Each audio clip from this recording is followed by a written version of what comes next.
Okay, right. So what we are going to do now is we are now going to talk about agreement. Okay, agreement in determining whether or not a contract has come into existence. Nah? It is necessary to determine whether there is consensual agreement between two or more parties. Okay, a person cannot contract with himself alone. Though our courts have recognized the validity of contracts entered into by one person acting in different capacities. Okay, that said, in general, two or more parties are required to conclude a contract. With this important, when considering contracts between partnerships have identical partners. Having identical partners cannot contract with one another. Partnerships having identical contracts cannot contract with one another, whilst partnerships only having a common partner may validly contract with one another. The most common method for ascertaining whether there has been an agreement, it is to identify an offer, okay, and acceptance of that offer, and then with it acknowledged that a binding contract is as a rule constituted by offer and acceptance. Okay, so simply meaning there should be an offer and there should be an acceptance of that offer. Right, now true agreement contrasted with mutual assent. True. Okay, in Conradi versus Rousseau 1990 AD 27-9, where the court had to consider what constitutes a valid contract, it held that if two or more persons of sound mind and capable of contracting enter into a lawful agreement, a valid contract arises between them, enforceable by action. The agreement may be for the benefit of one of them or for both of them. Okay, simply meaning one or both parties may benefit from this agreement. Okay, the promise must have been made with the intention that it should be accepted according to foot the agreement, and it must have been entered into serio ac deliberato animo. Okay, right, this is what it means, by saying that the only element that our law requires for a valid contract is consensus. Okay, right. Now, a contract can be written or verbal. Oral contracts are generally valid and therefore legally enforceable. However, certain types of contract must be reduced to writing in order to be enforceable. There are contracts relating to the alienation of land, executory donations, okay, suretyship and credit agreements. When considering the concept of agreement by consent or true agreement, okay, let's just back up for now because this is actually important. A contract can be written or verbal. Oral contracts are generally valid and therefore legally enforceable. Okay, however means we are now moving into a different line. However, certain types of contracts must be reduced to writing in order to be enforceable. So simply meaning there are a range of contracts where they have to be in writing if ever you should so choose to enforce them. Okay, and now here we go. These are contracts relating to the alienation of land, executory donations, suretyship, okay, and credit agreements. They should be in writing. When considering the concept of agreement by consent or true agreements. Now, when I say true, I mean false. What's the opposite of false? It's true. So it's a true agreement or a meeting of the minds. It needs to be stressed that this concept is grounded in philosophy as opposed to law. When considering the concept of agreement by consent,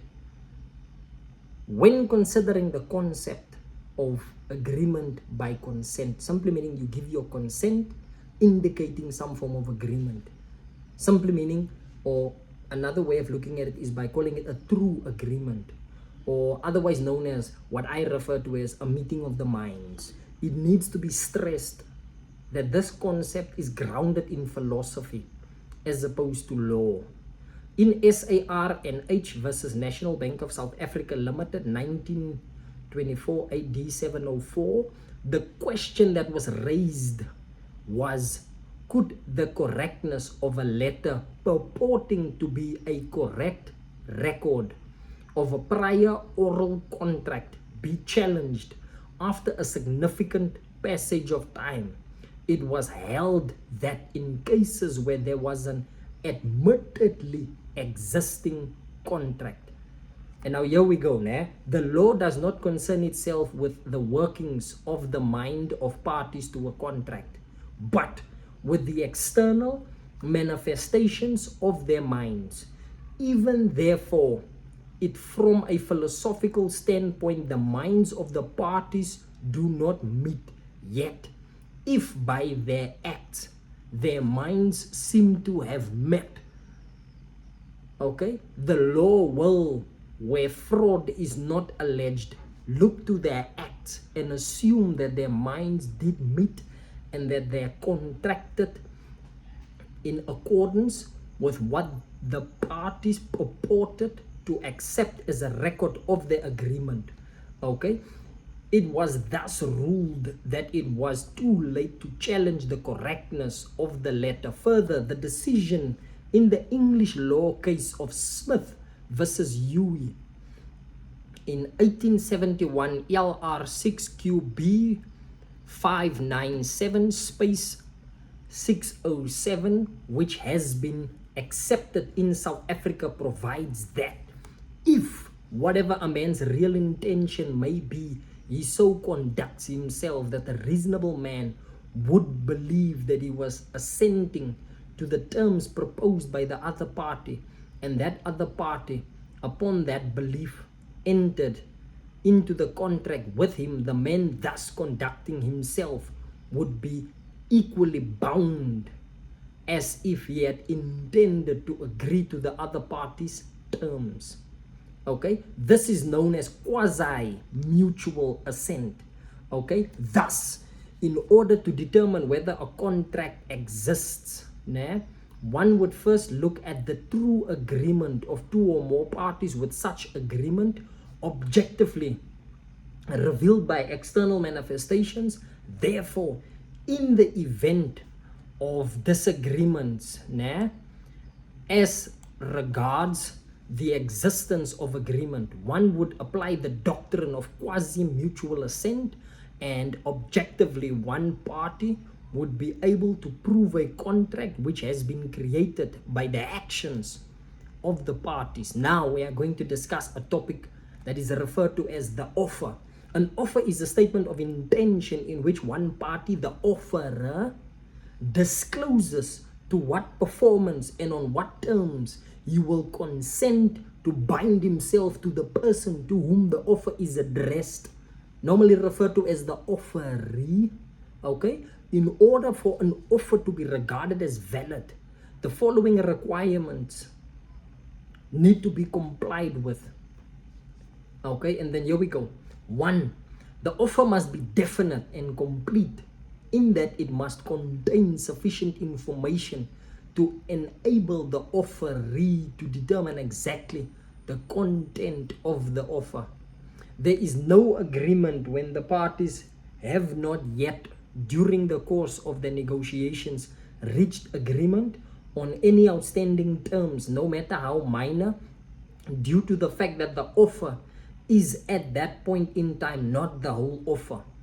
Okay, and then 2, the offer must be a firm offer such that the mere acceptance thereof will result in a contract.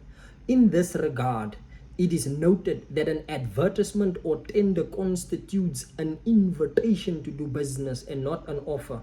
The offer is made by the person who answers the advertisement or who completes and submits the tender. An advertisement that contains a promise of an award does, however, constitute an offer. Okay, and then 3, the offer must come to the attention of the offeree. This requirement flows naturally from the fact that an agreement is a conscious or declared mutuality of consent. 4, an offer must, as a rule, be directed at a definite person or persons. Thus, an offer made by a subcontractor to the main contractor cannot be accepted by the client. Okay, exceptions to this rule arises in the case of a promise of a reward, or in the case of a simple auction without conditions, where the bidder makes the offer which the auctioneer considers and either accepts or rejects. Any formalities prescribed by legislation must be complied with. Thus, the legislature prescribes that an offer and subsequent acceptance for the purchase of land has to be in writing. Okay, now let's continue. The courts have identified that certain statements made by the parties to each other do not constitute a true firm offer. An example of such a statement is a request for a quotation. This is just a mere invitation to do business, and therefore parties cannot rely upon it to prove the existence of a valid contract. Okay, traditionally, when tenders are called for, okay, traditionally when a tender is called for, this does not also constitute an offer. This is because that person, not knowing in advance who will respond to the tender, would not normally intend to commit in advance to a contract with an unknown tenderer. Furthermore, the call for tenders is generally not directed to specific persons and does not comply with the definite persons requirement. So there's a requirement that speaks to what we call definite persons. Okay, right. A tender completed and submitted by a tenderer constitutes an offer that may be accepted or rejected.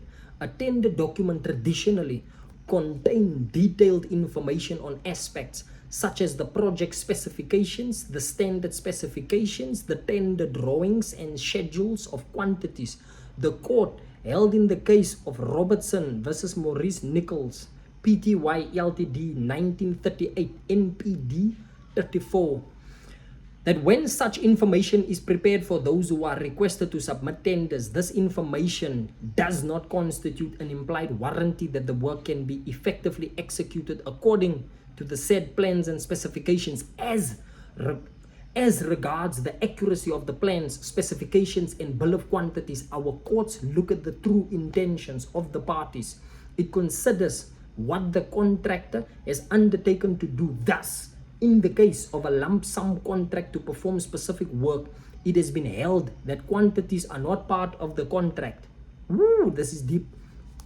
Sharp versus San Paulo Railway Company, 1873, LR8, CHF 597. In the case of a remeasurable contract, the schedule of quantities forms part of the contract, with the contractor entitled to receive payment for work actually done. Now we are going to talk about the expiry of the offer. Okay, we are going to talk about expiry of the offer. After an offer has expired, the offeree can no longer accept it. An offer expires now. This is a point, so it's point 1. An offer expires if it is revoked or withdrawn by the offerer. It can be revoked at any time prior to acceptance, provided that the period for its validity has not been specified. The revocation of the offer, like the offer itself, is an expression of intention and thus needs to be brought into the notice of the offeree before it can have any effect. Okay, point 2.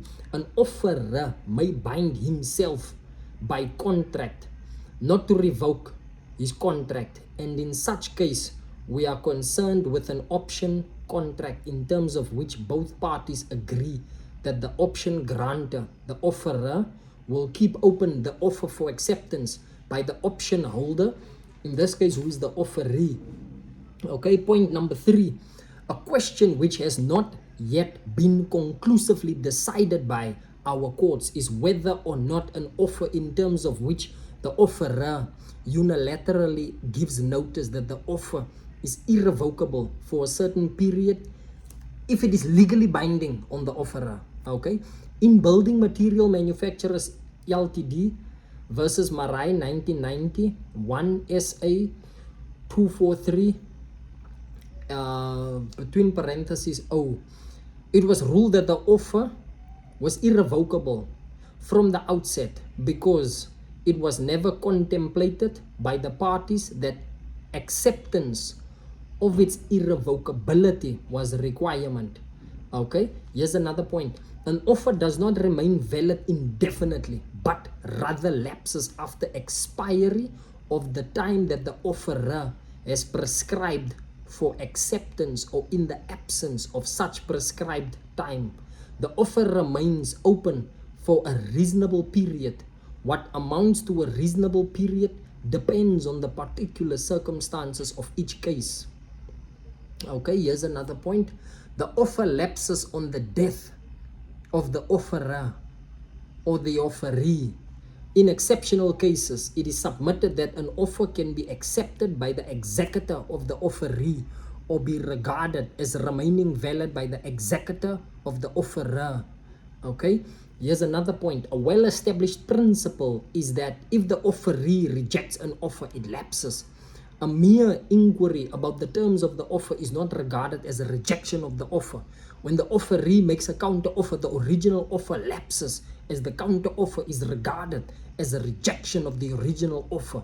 A conditional acceptance where the offeree indicates a qualified acceptance also constitutes a counter offer with the same effect of the original offer. Okay, now if we go deep now, it actually states that one can think of cases where a counter offer will not incorporate a rejection. In this case, let's use an example. If an offeree states, I would like some time to consider your offer, but in the meanwhile, you may wish to consider my counter offer on the following terms and conditions. Okay, that's an example. Now there's another point. Another point is an offer also lapses when the offerer, in the case of a juristic person, loses its contractual capacity. An example would be when the company is placed under liquidation, right? Acceptance, okay? Acceptance. Before acceptance can give rise to the formation of a valid contract between offerer and offeree, certain requirements for a valid acceptance must be satisfied. Okay? 1, the acceptance must be unconditional and unequivocal. Okay, consent is possible only where the entire offer and nothing more or less is accepted. Thus, if the offeree attaches a condition to the acceptance constitutes a counter offer that may or may not be accepted by the original offerer. Okay, a purported acceptance is equivocal when it is neither positive nor unambiguous. An example would be where the offeree states that she would like to purchase your house, but she must first ascertain whether or not she can afford it. This would not be a valid acceptance. Okay, right, that's acceptance 1. Let's look at acceptance 2. The acceptance must be made with the intention of it being legally bound. Number 3, normally an acceptance may be made in writing, orally, or even tacitly. For example, using a hand movement, if the law prescribes that a contract has to be in writing.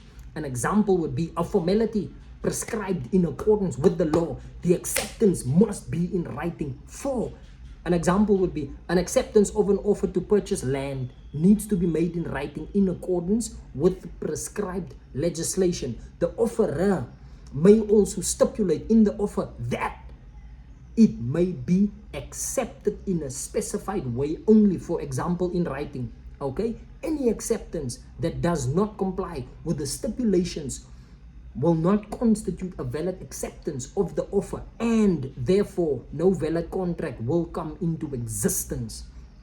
Okay, the offer must be accepted by the person to whom the offer was addressed. However, should the offer be made in general, such as in the case of an offer for reward addressed to the general public, or an offer to employees of a construction company to purchase townhouse units at a reduced price, it may be accepted by the general public or anyone within the particular group to which the offer was directed, respectively. Okay, here's another point. The acceptance must be in reaction to the offer, as a person cannot accept an offer of which he was not aware of. Thus, in Bloom versus American Swiss Watch Company 1915 AD 100, where the company offered a reward for the receipt of information that would result in the arrest of individuals who had stolen jewelry from the company, it was held that Bloom was not entitled to that reward, as he had furnished information whilst unaware of the reward that was offered. Okay, the reason for this is that if the second party does not know what the first party is proposing, there cannot be a meeting of the two minds. Okay, here's another point. The acceptance of the offer must come to the attention of the offerer. The mere intention to accept the offer is insufficient. Okay, so we will stop there for now.